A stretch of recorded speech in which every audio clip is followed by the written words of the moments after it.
Özbekistanın tarixinə qısa nəzər salsaq, bu ərazilər keçmişdə Orta Asiyanın ən mühüm yaşayış mərkəzlərindən biri olub. Çinlə Avropa arasında ticarət yolu üzərində yerləşdiyindən tacirlər üçün əsas mərkəzlərdən biri idi. Ticarətə əsaslanan İpək yolu mədəniyyətlər arası əlaqələrin inkişafına da səbəb olmuşdu.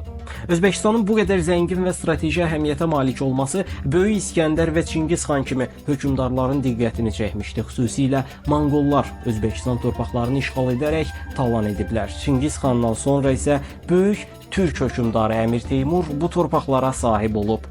Teymur sənət və mədəniyyətə böyük önəm verirdi. Bu səbəbdən dünyanın müxtəlif yerlərindən alim və filosofları Səmərqəndə gətirib və şəhərin mədəni inkişafına töhfə verib. Lakin 16-cı əsrə gəldikdə İpək yolunun əvvəlki əhəmiyyəti azaldı və Özbekistan həm iqtisadi çətinliklər, həm də Rusiya ilə mübarizə aparmağa başlayıb.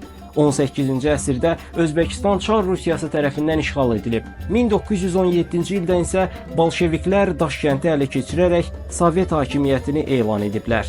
1924-cü ildə Özbekistan məcburi şəkildə Sovet İttifaqına daxil edilib. 1991-ci ildə Sovet İttifaqı dağıldıqdan sonra yenidən müstəqil türk dövləti olub.